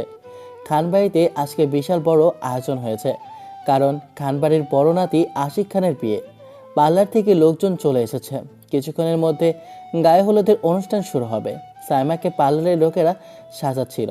সেই সময়, দেখুন, আমার বোনকে একদমই হালকা সাজ দিবেন, কারণ আজকে রাতে ওকে ব্রাইডাল সাজানো হবে। সেই কারণে ওর মুখে অনেক মেকআপ পড়বে। তাই আপনি এখন সকালবেলা ওকে হালকা করে মেকআপ করে পরে সাজিয়ে দেবেন, বুঝেছেন? কি বলছিস? ওনাকে বুঝতে দে। না দেখে এই বিয়ের ব্যাপারে কিন্তু আমাকে বুঝতে হবে, কারণ তুই আমার আপু। আজকে তোর জীবনে প্রথম বিয়ে, তোকে তো কোনোভাবেই সাধারণ লাগতে পারে না, তোকে অসাধারণ লাগতে হবে। পার্লারের মেয়েটি, ম্যাডাম চিন্তা করবেন না, আমরা ম্যাডামকে খুব সুন্দর করে সাজিয়ে দেব। ঠিক আছে। সে সময় ঘরে রিয়াজ আর নেহা আসে। ভাবি, কি খবর? এই তো ভালো, তোমার কি খবর? ভাবি যদি ভাইয়াকে মিস করে তাহলে কিন্তু আমি ভাইয়াকে এই রুমে পাঠিয়ে দিতে পারি। না, তার কোনো দরকার নেই। হ্যাঁ, কারণ কিছুক্ষণের মধ্যেই তো ওদের দেখে স্টেজে হবেই।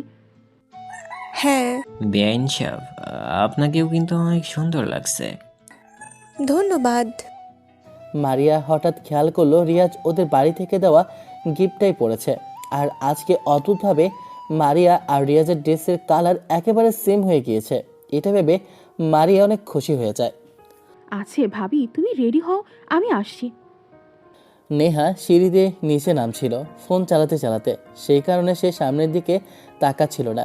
আর সে সময় জিহাদও সিঁড়ি দিয়ে ওপর আসছিল। হঠাৎ নেহা আর জিহাদ একে অপরের সাথে ধাক্কা খায়, আর নেহা পড়ে যেতে লাগলে জিহাদ ওকে ধরে ফেলে। সেই সময় জিহাদ আর নেহা একে অপরের চোখের দিকে তাকায়।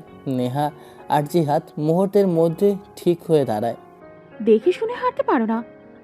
আপনিও তো একটু দেখে শুনে হাঁটতে পারেন ম্যাডাম। আর আপনি কে? আমি এই বাড়ির একমাত্র মেয়ে নেহা। আর তুমি কে?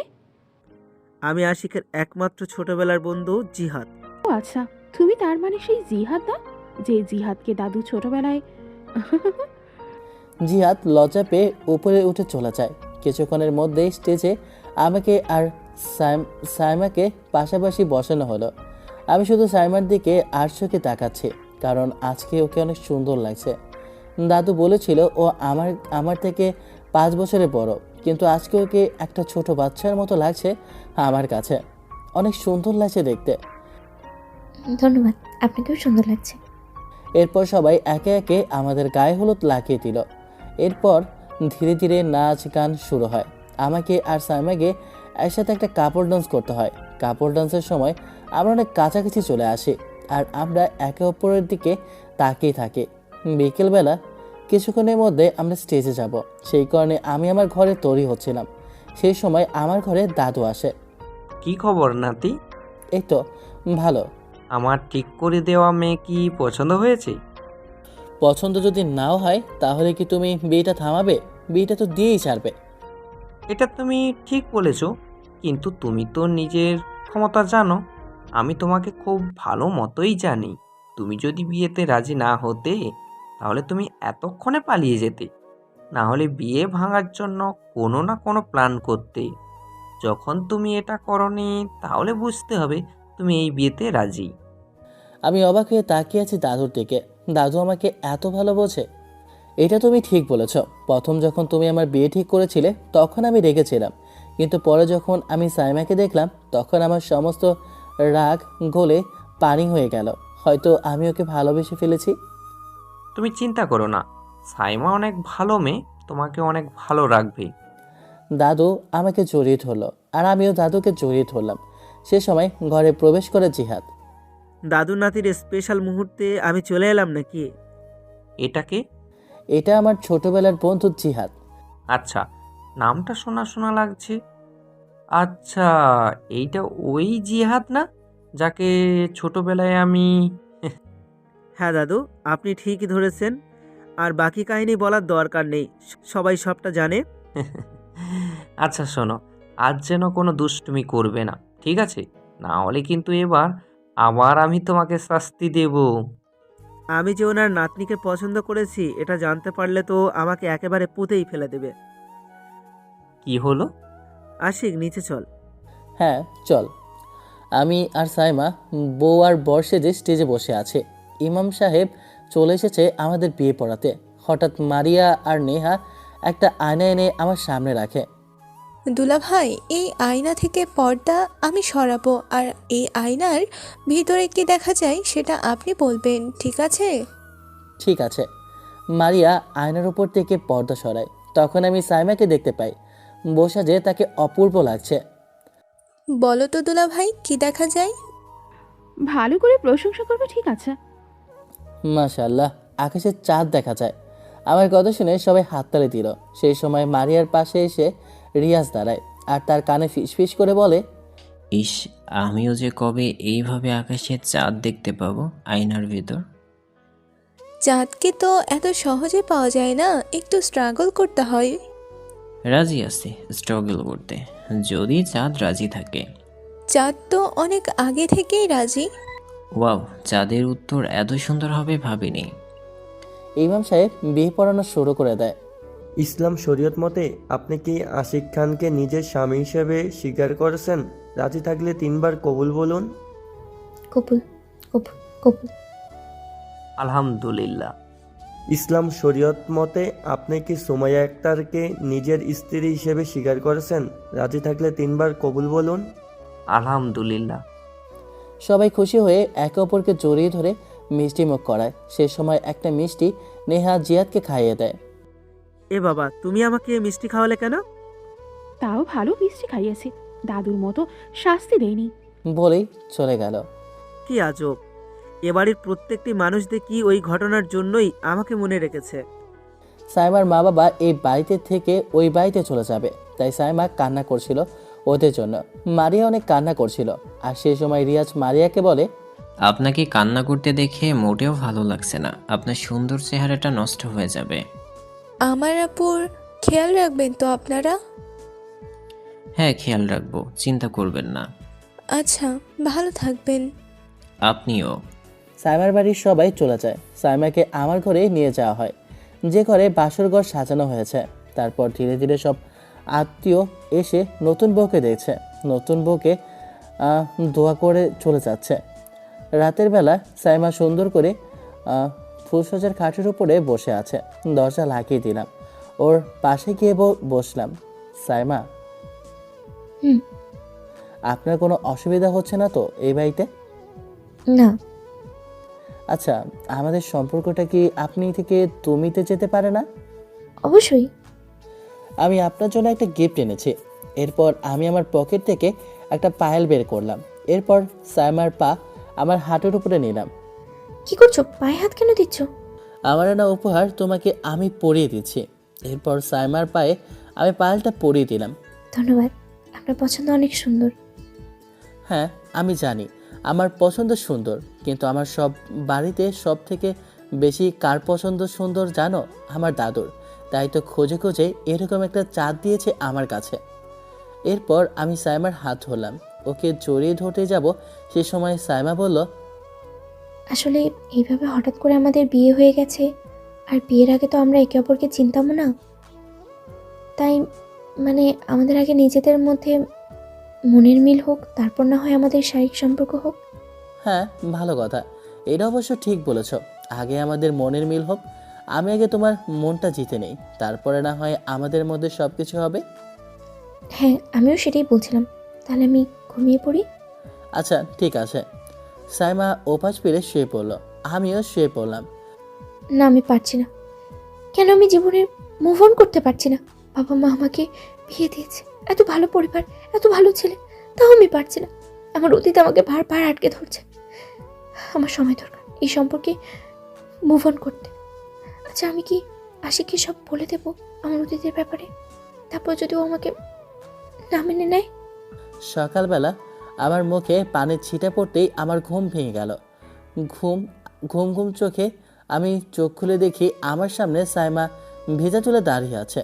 ও আজকে লাল শাড়ি পরেছে, ওকে অনেক সুন্দর লাগছে, মনে হচ্ছে চোখের সামনে পরি দাঁড়িয়ে আছে। সাইমা যখন দেখলো আমি ওর দিকে তাকিয়ে আছি, তখন বলল, আপনি উঠে পড়েছেন? Good morning. ফ্রেশ হয়ে শুন, আমি নিজের সকলের জন্য নিজের হাতে ব্রেকফাস্ট বানিয়েছি। হ্যাঁ গুড মর্নিং। আজকে সারাদিন আমার অনেক ভালো যাবে। কেন? সকাল সকাল আসমানের চাঁদ দেখে ফেললাম যে। আপনিও না? সাইমা ঘর থেকে চলে যেতে লাগলে আমি ওর হাত ধরে টেনে ওকে আমার বুকের উপরে ফেলে দিই, তারপর ওর কোমর জড়িয়ে ধরি। সাইমা হঠাৎ আমার এই আচরণে অনেক চমকে যায় এবং আমাকে ধাক্কা দিয়ে নিজে উঠে দাঁড়ায়। ওর এই আচরণে আমি অবাক হয়ে যাই, কারণ আমরা দুজন স্বামী স্ত্রী। আমি ওর গায়ে হাত দিয়েছি, এতে এত রিয়েক্ট করে কি আছে? কি হলো? আমি আপনাকে বলছি না, যার জন্য আমাদের মনের মিল হবে ততদিন আপনি আমাকে ছোবেন না। হ্যাঁ কিন্তু আমরা তো স্বামী স্ত্রী, তোমাকে ছোঁয়ার অধিকার আছে আমার। জানি, কিন্তু কিছু করার নেই, আপনাকে অপেক্ষা করতে হবে। এরপর সাইমা ঘর থেকে বেরিয়ে যায়। আমি উঠে ফ্রেশ হয়ে নিচে গিয়ে বসি। গুড মর্নিং দাদু ভাই। Good morning. সব ঠিক আছে তো, তাই না? তোমরা কবে থেকে তাহলে অফিসে যাওয়া শুরু করবে? তোমরা কি আগে হানিমুনে যাবে? আমি কি হানিমুনের টিকিট কেটে দেব? আমি কিছু বলার আগেই সাইমা বলে ওঠে, কোনো দরকার নেই দাদু, আমি নতুন হাসপাতালেই জয়েন করেছি। এখন আমার অনেক কাজ, একটু টাইম লাগবে, বেশি না 1 মাস 2 মাস, তারপর না হয় হানিমুনের ব্যাপারটায় কথা বলি। হ্যাঁ দাদু, আমারও একই মত। ঠিক আছে, তোমরা যা ভালো বুঝো তাই করো। তা তোমাদের হসপিটাল কবে থেকে শুরু? আজকে থেকেই। হ্যাঁ দাদু, আজকে থেকে আমার জয়েনিং। সাবধানে যেও তোমরা দুজন। মা, আজকে নাস্তাটা দারুণ হয়েছে। আজকের নাস্তাটা কে বানিয়েছে বলো তো? কে? আমাদের ভাবি বানিয়েছে নাস্তা। ও আচ্ছা, অনেক সুন্দর হয়েছে। সে সময় চাচি আমার আম্মুর পাশে গিয়ে বলে, দেখেছো ভাবি, দুদিনই তোমার ছেলেটাকে হাত করে নিয়েছে, কিরকম মেয়েটা। ঠিক বলেছিস। সে সময় আম্মু দাদুকে বলে, আব্বা, আমি কিন্তু আজকে বিকেলে বের হব, সাথে ছোটও যাবে। কোথায় যাবে তোমরা? একটু মার্কেটে যাব। আচ্ছা ঠিক আছে, যেও, সমস্যা নেই। আচ্ছা ঠিক আছে, আমার খাওয়া তাহলে হয়ে গেছে, আমি উঠছি, ঠিক আছে? আর শোনো সাইমা, তুমি তো আমার সাথে যাবে তাই না? না, আজকে আমার দেরিতে যাওয়া আছে, তুমি চলে যাও, আমি নিজেই চলে যাব। আমার কেন জানি না মনে হলো সাইমা আমাকে এড়িয়ে যাওয়ার চেষ্টা করছে, কিন্তু কেন করবে? কারণ ওর সাথে বিয়ের আগে কথা হয়েছে, ওকে জিজ্ঞাসা করেছি বিয়েতে রাজি কিনা, ও তো বলেছে বিয়েতে রাজি। তাহলে না হলে আমি হয়তো বেশি ভাবছি। আমি সকলের কাছ থেকে বিদায় নিয়ে গাড়িতে উঠে সোজা হাসপাতালে চলে আসি। এসে আমাদের সিনিয়র ডক্টর আমাকে জানায়, কংগ্রাচুলেশন ইয়ং ম্যান, বউকে ছেড়ে হাসপাতালে চলে গেলে। আমি তো ভাবলাম তুমি আবার আমার কাছ থেকে ছুটি নেবে হানিমুনের জন্য। না স্যার, সেরকম কোনো ব্যাপার নেই। আসলে আমরা দুজনে একটু সময় নিচ্ছিলাম, তারপরে আমরা যাব হানিমুনে। আচ্ছা ঠিক আছে, আজকে আমাদের নতুন ডক্টর আসবে জানোই তো। হ্যাঁ জানি। উনি চলে এসেছে বুঝলে, অনেক ইফিসিয়েন্ট একজন ডক্টর, এসেই পেশেন্ট দেখতে শুরু করেছে। সাইমা তো বললো আসতে দেরি হবে, আরও এত তাড়াতাড়ি চলে এলো। কি হলো ইয়ং ম্যান, কি ভাবছো যে আমি কিছু জানি কি না? হ্যাঁ আমি সব জানি। আমি জানি ওই সিনিয়র ডক্টরের সাথে তোমার বিয়ে হয়েছে। বাহ, আপনার কাছে দেখি সব খবরই চলে আসে। হ্যাঁ হ্যাঁ ঠিক বলেছো। ঠিক আছে ইয়ং বয়, তাহলে কাজ করো তুমি, আমি আসছি। আচ্ছা। স্যার চলে যেতেই আমি চেয়ারে বসে পড়ে শুধু সাইমার কথাই ভাবছি। ও কেন এরকম করছে? আমার কাছ থেকে শুধু নিজের দূরত্বটা বজায় রাখছে, কিন্তু কেন? বিয়েতে কি ও রাজি ছিল না? বিয়েটা কি ওকে জোর করে দেওয়া হয়েছে? কিন্তু ওর সাথে তো আমি কথা বলেছি, ও তো বলেছে বিয়েতে রাজি, তাহলে কেন? আমি এসব ভাবছিলাম, সেই সময় রুমে নার্স আসে, এসে জানায় আমাকে 106 নম্বর রুমে পেশেন্ট দেখতে যেতে হবে। আমিও তার কথা মতো 106 নম্বর রুমে যাই। গিয়ে দেখি একই রুমে 3 জন পেশেন্ট, ওখানে সাইমাও ছিল, পেশেন্ট চেক করছিল। আমিও ওর পাশে দাঁড়িয়ে পেশেন্ট দেখতে শুরু করি। পেশেন্ট চেক আপ শেষ হলে ও আমার কাছে এসে দাঁড়ায়, এসে জিজ্ঞাসা করে, কি খবর মিস্টার খান, আপনার পেশেন্টের কি খবর? আগে পেশেন্টের অবস্থা খারাপ থাকলেও এখন বেশ ভালোই আছে। আপনার পেশেন্টের কি খবর? বেশ ভালো। হসপিটালে কি মিস্টার খানই চলবে? হ্যাঁ, আমার মনে হয় প্রফেশনাল জায়গা প্রফেশনাল বিহেভিয়ার করাই উচিত। একদম ঠিক বলেছেন মিসেস খান। আপনি চাইলে আমরা কিন্তু লাঞ্চটা একসাথে করতে পারি। ঠিক আছে, আমার জন্য তাহলে অপেক্ষা করবেন। ঠিক আছে। এরপর সাইমা মুচকে এসে তার নিজের রুমে চলে যায়, আমি আমার রুমে চলে আসি। এদিকে দুপুরবেলা আমি আমার লাঞ্চ নিয়ে সাইমার রুমে এগিয়ে যাই, গিয়ে দেখি সেও আমার জন্য অপেক্ষা করছে। আমি এসে পড়েছি মিসেস খান, আমি কি খুব বেশি দেরি করে ফেলেছি? একদমই না, বসুন।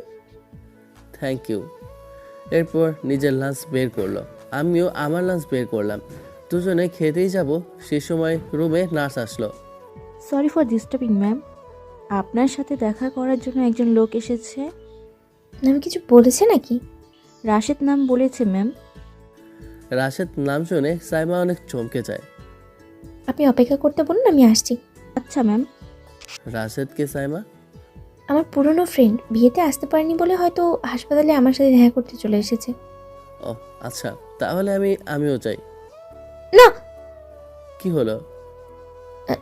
না মানে হয়তো ওর কোনো প্রয়োজনে এসেছে, আপনার সাথে না হয় আমি পরে পরিচয় করিয়ে দেবো, ঠিক আছে? বলেই চলে গেল। সাইমা নিচে যেয়ে দেখে ওর এক্স বয়ফ্রেন্ড রাশেদ এসেছে, যাকে সে পরিবারের কারণে ছেড়ে এসেছিল। ওকে এত বছর পর দেখে সে থমকে যায়। এত বছর পরে তুমি এখানে কি মনে করে এসেছো? তোমার সাথে দেখা করার জন্য এসেছি। হঠাৎ এত বছর পরে? তুমি জানো না আমার বিয়ে হয়ে গেছে? জানি, আমি তোমাকে আবার ফিরে পেতে চাই। চুপ, একদম চুপ। এখানে এইসব ব্যাপারে কোনো কথা হবে না। আমি তোমাকে একটা অ্যাড্রেস পাঠিয়ে দিচ্ছি, তুমি এই অ্যাড্রেসে আজকে বিকেলে চলে আসবে, বুঝলে? যেমনটা তুমি চাইবে। সাইমা এরপর রুমে চলে আসে। ও আসলে আমি জিজ্ঞাসা করি, কি বললো তোমার ফ্রেন্ড? আসলে ওর একটা প্রবলেমের জন্য এসেছে, ওর ওয়াইফ অনেক অসুস্থ, যার কারণে আর কি। আচ্ছা, তাহলে এবার খাওয়া দাওয়া করা যাক। হ্যাঁ অবশ্যই। এরপর সাইমা আর আমি খেতে শুরু করলাম। আমি জানতাম এরকম কিছু একটাই হবে। অতীত আর সারা জীবন চেপে থাকা যায় না। অতীত তো সামনে আসি। রাশেদ আমার অতীত আর আশিক আমার বর্তমান, তাই রাশেদকে আমাকে ফিরিয়ে দিতেই হবে। আজকে বিকেলে এই ঝামেলা আমি শেষ করব আর আশিকের সাথে নতুন জীবন শুরু করব। খাওয়া দাওয়া শেষ করে আমরা যে যার রুমে চলে যাই। এরপর আমি পেশেন্ট দেখতে অনেক ব্যস্ত হয়ে যাই। আজকে অন্য দিনের তুলনায় অনেক ভিড় ছিল, তাই আমার কাজ শেষ হতে হতে বিকেল হয়ে যায়। এদিকে সাইমা রাশেদের সাথে দেখা করার জন্য শপিং মলের একটা রেস্টুরেন্টে গিয়ে বসেছে, কিন্তু ওরা জানতো না যে বিপদ ওদের জন্য সেখানেই অপেক্ষা করছে, কারণ আমার চাচি আর আমার আম্মু মার্কেট করার জন্য সেই শপিং মলে গিয়েছে। শপিং করতে করতে আম্মু আর চাচির অনেক ক্ষুধা লেগে যায়। সেই সময় চাচি বলে, ভাবি, এই শপিং মলে নিচে একটা রেস্টুরেন্ট আছে, এই রেস্টুরেন্টের খাবার অনেক ভালো, চলো আমরা দুজনে বার্গার খাই। না, আমি বার্গার খাবো না, আমি চাউমিন খাবো। ঠিক আছে, চলো। এদিকে সাইমা আর রাশেদ বসে থেকে কথা বলছিল। দেখো রাশেদ, তুমি খুব ভালো মতোই জানো যে আমার মধ্যে আবেগ বেশি কাজ করে না। আমি আমার পরিবারের জন্য সব কিছু করতে পারি। দেখো, আমি আমার পরিবারের দায়িত্ব নেওয়ার জন্য তোমাকে ছেড়ে দিয়েছিলাম, পরিবারের খুশির জন্য। আবার আমি বিয়েও করেছি, তাই আবার আমি আমার পরিবারের খুশির জন্য তোমাকে ত্যাগ করতে দুইবার ভাববো না। সব থেকে বড় কথা, তুমি তো আমাকে ছেড়ে গিয়েছিলে, তাহলে তুমি আবার ফিরে এসেছো কেন আমার জীবনে? আমি ভুল করেছি তোমাকে ছেড়ে দিয়ে। আমি আমার ভুল বুঝতে পেরেছি। আমি জানি তুমি কত ভালো একজন মেয়ে, তাই আমি আবার তোমাকে আমার জীবনে ফিরে পেতে চাই। কিন্তু সেটা চাওয়া সম্ভব না, কারণ আমি বিবাহিত। গতকাল আমার বিয়ে হয়ে গেছে, আর আমার স্বামী একজন ভালো মানুষ, তাকে আমি ঠকাতে পারবো না। আর একটা কথা কি জানো, সময় থাকতে সময়ের মূল্য দিতে হয়। তুমি সেই সময় হারিয়ে ফেলেছো, তাই সেই সময় আর ফিরে পাওয়া চেষ্টা করো না। তুমি আমাকে হারিয়ে ফেলেছো সারা জীবনের জন্য, তাই তুমি আর আমাকে ফিরে পাবে না। আশা করবো তুমি আর আমার সাথে যোগাযোগ করার চেষ্টা করবে না। তুমি সত্যি আমার কাছে আর ফিরবে না? খুব ভালোবাসো তাই না তোমার স্বামীকে? হয়তো এখনো অনেক ভালোবাসতে পারিনি, কিন্তু ভালোবেসে যাব, কারণ ও এত সুন্দর একজন মানুষ যাকে না ভালোবেসে থাকা যায় না। ঠিক সেই সময় রেস্টুরেন্টে উপস্থিত হয় আমার আম্মু আর চাচি। চাচির চোখ চলে যায় সাইমার সাথে বসে থাকা রাশেদের টেবিলে। চাচি আম্মুকে ডাক দেয়। ভাবি, ওই দেখো, তোমার ওটা বৌমা না? হ্যাঁ তাই তো, কিন্তু ওর পাশে থাকা ছেলেটাকে? নিশ্চয়ই ওর কোনো পুরনো প্রেমিক।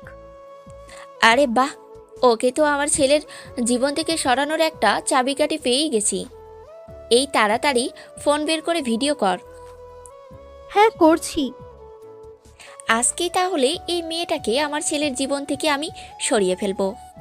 চাচি ভিডিও করছিল। সে সময় রাশেদ সাইমার হাত ধরে ফেলে আর বলে, সত্যি কি আর শেষ থেকে শুরু করা সম্ভব নয়? না, সম্ভব না। শেষ থেকে কখনোই কোনো সম্পর্কে শুরু হয় না। একটা ভাঙা হৃদয় যেরকম কখনো জোড়া যায় না, ঠিক সেই রকমই কোনো ভাঙা সম্পর্ক কখনো শুরু করা যায় না।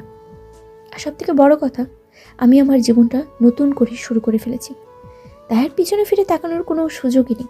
তাই আমি চলে যাচ্ছি, ভালো থেকো। ঠিক আছে, আমি আর তোমাকে কখনোই বিরক্ত করব না। রাশেদ সাইমার হাত ছেড়ে দেয় আর সাইমা রেস্টুরেন্ট থেকে বের হয়ে চলে যায়। সাইমা চলে যেতে চাচি বলে, ভাবি, তোমার বৌমা তো বের হয়ে চলে গেল, কি করবো এখন? আমাদের যেটার প্রয়োজন ছিল আমরা সেটা পেয়ে গেছি। আজকে রাতে বাড়িতে হবে অ্যাকশন ঘূর্ণিঝড়। আজকে ওই বাড়ি থেকে ওই মেয়েকে বিদায় করে দেব আমি। চলো তাহলে বাড়ি যাই। হ্যাঁ চল, আমিও দেখতে চাই আব্বা এসব জানার পরে, এসব দেখার পরে তিনি কি সাইমাকে বাড়িতে রাখে, না তার আদরের নাত বউকে বাড়ি থেকে বের করে দেয়। চাচি আর আম্মু বাড়ি ফিরে আসে। এসে দেখে সাইমা রান্না করে নাস্তা বানাচ্ছে সকলের জন্য। নাটক দেখেছো ভাবি? বাইরে এই সমস্ত লীলা খেলা করে বাড়িতে এসে লক্ষ্মী বৌমা সাজছে। দাঁড়া দাঁড়া, আমার ছেলেকে বাড়ি আসতে দে, ওর সমস্ত লীলা খেলা আজকে বের করে দেব আমি। এদিকে মারিয়া আর রিয়াজ একে অপরের প্রেমে পড়ে গেছে। রিয়াজ আজকে ঘরে মারিয়ার সাথে ফোনে কথা বলছিল। কেমন আছো? ভালো আছি, তুমি কেমন আছো? ভালো আছি। আচ্ছা একটা কথা বলো তো, তুমি এত সুন্দর কেন?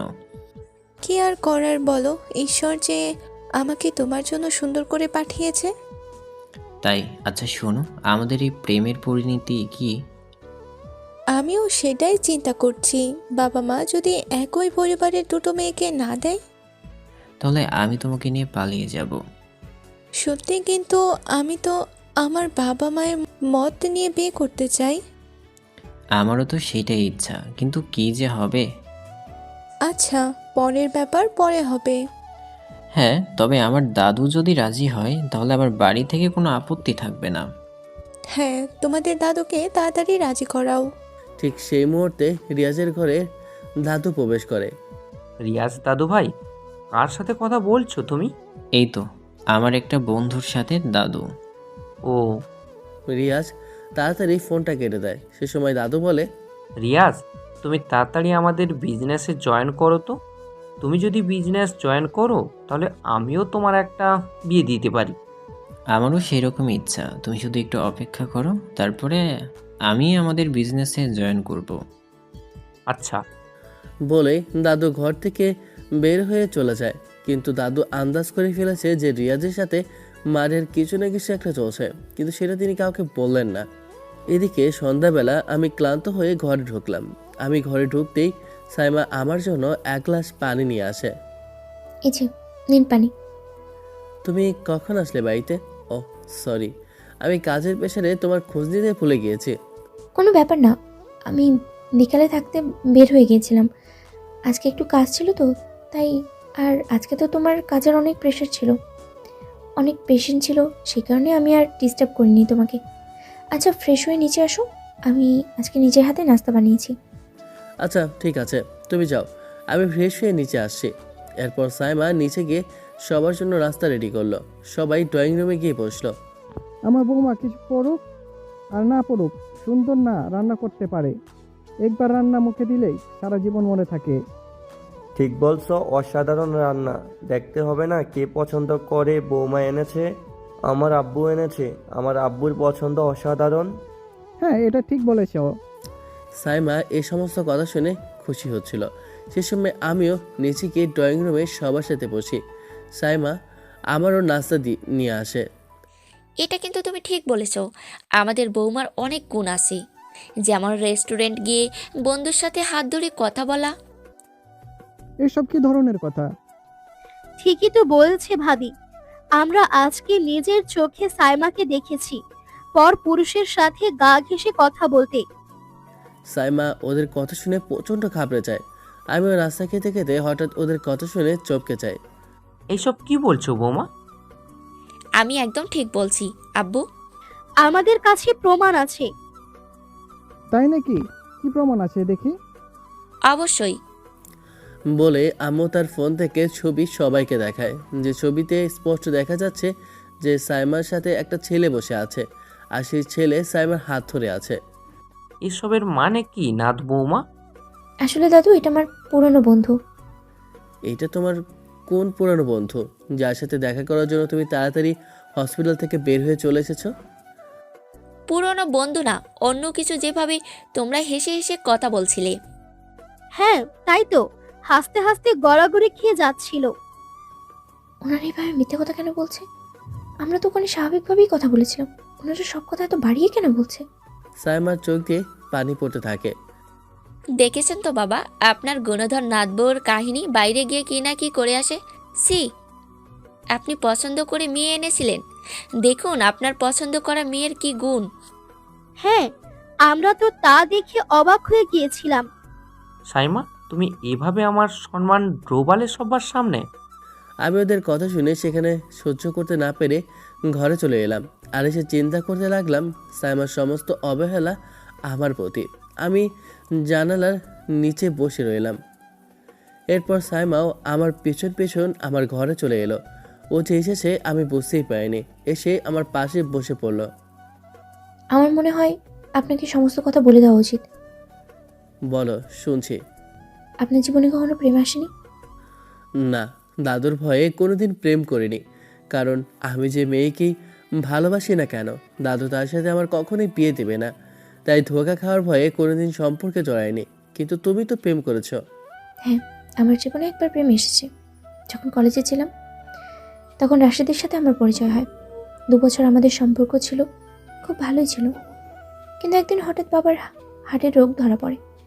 ডক্টর বলেছিল বাবাকে একদম প্রেশার না দিতে। পরিবারের বড় মেয়ে হওয়ায় সংসারের সমস্ত দায়িত্ব এসে পড়ে আমার কাছে। আমি হাসি মুখে সেই দায়িত্ব মেনে নিই। কিন্তু এটা রাশেদ মেনে নিতে পারে না। সে চেয়েছিল আমাকে বিয়ে করতে, কিন্তু আমার কাছে বিয়ে করার মতো কোনো সময় ছিল না। সেই কারণে আমায় বাধ্য হয়েছিল ওকে ছেড়ে দিতে, কারণ সে আমার প্রতিষ্ঠিত হওয়া পর্যন্ত অপেক্ষা করতে পারবে না। সে আমার প্রথম ভালোবাসা হওয়ায় তার প্রতি আমি দুর্বল ছিলাম, কিন্তু আমার পরিবারের প্রতি ভালোবাসা ছিল অনেক বেশি, তাই তাকে ছেড়ে এসেছিলাম। আমি আপনাকে চেয়েছিলাম সবটা বলতে, কিন্তু ভয় হচ্ছিল যদি আপনি আমাকে ভুল বোঝেন। তাহলে আজকে সে কেন এসেছিল তোমার সাথে দেখা করতে? সে ভেবেছিল আমি তার কাছে ফিরে যাব, কিন্তু আমি তার তার অধ্যায়টা চিরজীবনের মতো শেষ করে দিয়ে এসেছি। সে আর কোনোদিনও ফিরবে না। ফিরে গেলে না কেন? কারণ আমার দাদু চেয়েছিল খানবাড়ির বড় নাতির সাথে আমার বিয়ে হোক, আর আমার বড় নাতিকে আমার অনেক ভালো লাগে, তাই তার প্রতি আমার মায়ের কারণেই ফিরে এসেছি। মায়া নাকি অন্য কিছু? ধরে নাও ভালোবাসা। আমি সাইমাকে জড়িয়ে ধরলাম, সাইমা আমাকে জড়িয়ে ধরলো। ঠিক সেই মুহূর্তে নিচ থেকে জোরে আমার আম্মুর চিৎকার শোনা গেল। আমি আর সাইমা দৌড়ে নিচে এসে দেখি আম্মু রান্নাঘরে পড়ে আছে। আম্মু, কি হয়েছে তোমার? পড়ে গেছি আমি। পরে সবাই ধরাধরি করে আম্মুকে ঘরে নিয়ে এলো। সাইমা এসে আম্মুর চেক আপ করতে শুরু করলো। আমি এই মেয়ের কাছ থেকে কোনো সেবা নিব না, তোরা অন্য কাউকে ডাক। এভাবে বলুন আম্মু, বাড়িতে দুজন ডক্টর থাকতে আমরা আবার ওর বাইরে ডক্টরের কাছে যাব। ভাবি তুমি বসে দেখো তো আম্মাকে। গুরুতর কিছু হয়নি, কোনো হাড় মনে হয় না ভেঙেছে, তারপরেও একটা এক্স রে করে নেওয়া ভালো। কালকে একবার আমার সাথে হাসপাতালে যাবেন, আমি এক্স রে করে নেব। আর আম্মু, আপনি আমাকে যতই অপছন্দ করেন না কেন, আমি আপনাকে কিন্তু আমার নিজের আম্মুই মনে করি। আর আমি রান্নাঘরে যাচ্ছি একটা তেল গরম করতে। আমি একটা ভালো টোটকা জানি, ওই টোটকাটা দিলে না আপনার ব্যথা একদম মুহূর্তেই শেষ হয়ে যাবে। বাবা, মেয়েটাকে যতটা খারাপ ভেবেছিলাম মেয়েটা ঠিক ততটা খারাপ নয়। তাহলে আজকে বিকেলে যে দেখলাম ওই সমস্ত জিনিস, ওগুলো কি ছিল? বাড়ির সবাই যখন এখানে উপস্থিত আছে তখন আমি একটা কথা ক্লিয়ার করে দিতে চাই। আম্মু যে কাজটা করেছে সেই কাজের জন্য আমি আম্মুকে কোনোদিনও ক্ষমা করব না।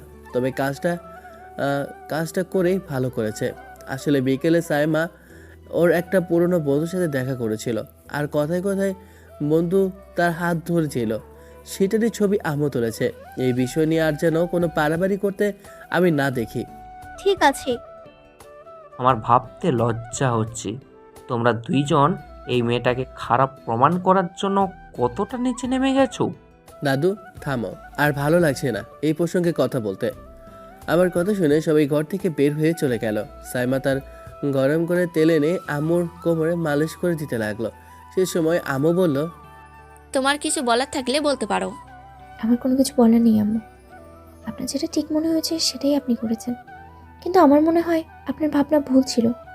আমি আপনার ছেলেকে ভালোবাসি, সারা জীবন ওকে আগলে রাখবো। ঠিক আছে, তাহলে আজকে থেকে তুমি আমার বউমা নয়, আমার মেয়ে হয়ে থাকবে। রাতের বেলা আমরা সবাই ডিনার করে যে যার ঘরে চলে এলাম। সেই সময় সাইমাও আমার রুমে আসে। বলছি, মশাইয়ের কি রাগ কমেছে আমার প্রতি? একটু। শোনো না, কালকে একসাথে হাসপাতালে যাব। ও আমার সাথে কথা বলার চেষ্টা করছে, কিন্তু আমি ইন্টারেস্ট দেখাচ্ছি না। এরপর লাইট বন্ধ করে আমি শুয়ে পড়লাম। সে সময় সাইমা আমার পাশে এসে আমাকে জড়িয়ে ধরলো। আমি মনে মনে খুশি হলো, মুখে প্রকাশ করলাম না। আমি এইভাবেই ঘুমাবো। যা ইচ্ছা করো। সকালবেলা আমি ঘুম ভাঙতে দেখি আমি সাইমার বুকের উপরে মাথা রেখে শুয়ে আছি। আমি খুব লজ্জা পেয়ে গেলাম। ঘুমন্ত অবস্থায় ওকে দেখতে অনেক সুন্দর লাগছিল। আমি ওর কপাল হালতো করে চুমু খেয়ে দিয়ে ওয়াশরুমে গেলাম ফ্রেশ হতে। বের হয়ে দেখি সাইমা উঠে গেছে, তাড়াহুড়ো করতে শুরু করেছে, কারণ আমাদের দুজনেরই দেরি হয়ে গেছে আজকে। শান্ত হও, এত তাড়াতাড়ি করার কিছুই হয়নি। আমি নিচে গেলাম ব্রেকফাস্ট করতে। গিয়ে দেখি ব্রেকফাস্ট টেবিলে সবাই এসেছে। কিছুক্ষণের মধ্যে সাইমাও চলে আসে। অনেক লেট হয়ে গেছে, তাই আজকে নাস্তা বানাতে পারিনি। তোমার জন্য নাস্তা রেডি হয়ে গেছে, তাড়াতাড়ি খেয়ে হসপিটালে যাও। আমি সাইমা তাড়াতাড়ি নাস্তা খেয়ে বেরিয়ে পড়লাম। কিন্তু আজকে ওর একটা অদ্ভুত আবদার হলো যে আমরা আজকে রিক্সায় যাব। অফারটা আমার বেশ পছন্দ হয়েছে, কারণ একসাথে গেলে অনেক ভালো হবে, আর রিক্সায় গেলে একে অপরকে সুন্দরভাবে পাশাপাশি বসতে পারবো। আমরা দুজনে একটি রিক্সায় উঠে পড়লাম। আমার হাত ধরে ফেললো আর আমার কাঁধে মাথা রাখলো। আমরা হসপিটালের রাস্তা ধরে যাচ্ছিলাম, কিন্তু রাস্তায় জ্যামের জন্য আটকে পড়েছিলাম। সেই সময় আমার চোখ চলে যায় একটা রিক্সায়। ওই রিক্সায় আমার ভাই রিয়াজ আর মারিয়া ছিল। আমি সাইমাকে দেখালাম। ওরা প্রেম করছে। হ্যাঁ, এটা আমি আন্দাজ করেছিলাম, কিন্তু ভাবিনি এটা সত্যি হবে। কি করবো এখন? বাড়িতে সবাইকে সবটা জানিয়ে দেবো? দাদু জানলে কি হবে বলো তো? আচ্ছা জানলে তো মানবেই না মারিয়াকে। চাচা চাচির বিষয় না, বিষয়টা হচ্ছে আমার দাদু। আমার দাদু রাজি হলে চাচা চাচি একদম রাজি। এখন এই বিষয় নিয়ে মাথা ঘামানোর দরকার নেই। আগে হসপিটালে চাই, বাড়িতে গিয়ে শান্ত মাথায় দাদুকে বিষয়টা বলবো। আচ্ছা ঠিক আছে, আমার মনে হচ্ছে সন্ধ্যাবেলা কিছু না কিছু একটা ঘটবে। আমারও তাই মনে হয়। আমরা হসপিটালে এলাম। আমি আর সাইমা তারপরে একে অপরের কাজে ব্যস্ত হয়ে পড়ি। সারাদিন রোগী দেখার পরে আমরা দুপুরে লাঞ্চ একসাথেই করি। তারপর বিকেলবেলা একসাথে বাড়িতে আসি। এসে এক কাপ কফি খাই আগে, তারপরে দাদুর ঘরে যাই। দাদু, আসবো? আরে আসো দুইজন একসাথে। কিছু হয়েছে নাকি? না দাদু, সেরকম কিছু না। আমরা দাদুর ঘরে সোফায় গিয়ে বসি। তুমি বলবে? না, তুমি বলবে। আমি বললেই বউটা আমাকে মেরে ফেলবে। তুমি বলো, কারণ তোমাকে অনেক পছন্দ করে। না, তুমি আগে বলবে। কি ফিস ফিস করছো তোমরা? যা বলার তাড়াতাড়ি বলো। আসলে দাদু, আজকে আমরা অফিস যাওয়ার সময় রিয়াজ আর আমার বোন মারিয়াকে একসাথে দেখেছি। আমার মনে হয় ওরা প্রেম করছে। বিষয়টা আমিও বুঝতে পেরেছি। আচ্ছা ঠিক আছে, তোমরা যাও, আমি তোমার পরিবারের সাথে কথা বলবো। পরিবারের সাথে কথা বলবে মানে? মারিয়া ছোট, এখনই যদি ওদেরকে বিয়ে দিয়ে দিই তাহলে তো হবে না। আমি দাদুর কথা শুনে অবাক হয়ে যাই। তুমি রাজি? হ্যাঁ, দেখো ওই পরিবারের একজন মেয়ে যখন এত ভালো, তাহলে আর একজন মেয়েও নিশ্চয়ই ভালো হবে। তাহলে বিয়ে দিতে আপত্তি কোথায়? ঠিক আছে, আপনি যখন বললেন তাহলে তাই হবে। আমি আর সাইমা বের হয়ে এলাম ঘর থেকে। আমরা খালি ভাবছি দাদু এত সহজে রাজি হয়ে গেল। রাতের বেলা খাবার টেবিলে আমরা সবাই বসে আছি। সে সময় দাদু বলল, শোনো, আমার তোমাদের কিছু জানানোর আছে। কি ব্যাপার আব্বু? রিয়াজ, হুম। আমি সবটা জানি। আর মারিয়ার পরিবারের সাথে কথা বলেছি। মারিয়া এখনো ছোট, ও ইউনিভার্সিটিতে ওঠার পরে তোমাদের বিয়ে হবে। রিয়াজের গলায় খাবার আটকে গেছে খুশিতে। ও ঠকঠক করে এক গ্লাস পানি খেয়ে বলল, সত্যি? আব্বা, এভাবে মজা করবেন না, আমি কিন্তু হার্ট অ্যাটাক করব। মজা না, সত্যি এটা। বাড়ির একজন মেয়ে যখন এত ভালো, আর একজন মেয়ে নিশ্চয়ই ভালো হবে। আমার এই ব্যাপারে আপত্তি নেই। বাহ, বাড়ির অর্ধেক লোকই যখন রাজি, তাহলে আমি আর আপত্তি করে কি করব? হ্যাঁ, আমার আর খুশিতে খাওয়া দাওয়া হবে না। বাহ, আমার ভাগ্য দেখে খুবই ভালো। পরপর বিয়ের দাওয়াত পাচ্ছি, কি মজা। আরেকটা বিয়ে হবে বাড়িতে। পরে আমরা খাওয়া দাওয়া করে ঘরে চলে আসি। এসে আমি সারপ্রাইজড হয়ে যাই। সাইমা আমার সামনে লাশেরই পরে দাঁড়িয়ে আছে। ওকে দেখতে নতুন বধূর মতো লাগছে। কেমন লাগছে আমাকে? খুব সুন্দর। আর একটু ভালো করে প্রশংসা করো। প্রশংসা করে কি হবে? ছোঁয়ার তো কোনো অধিকার নেই। কে বলেছেন? আজকে থেকে দিয়ে দিলাম অধিকার। সত্যি? হুম। একে অপরকে জড়িয়ে ধরলাম। এরপর আমি ওকে কোলে নিয়ে বিছানায় শুয়ে দিলাম। ওর কপালে একটা কিস করলাম। এরপর ওর ঠোঁটে ঠোঁট ডুবে দিলাম।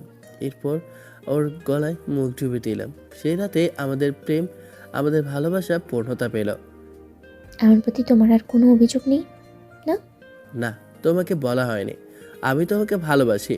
আমিও তোমাকে ভালোবাসি। আমরা একে অপরকে জড়িয়ে ধরলাম।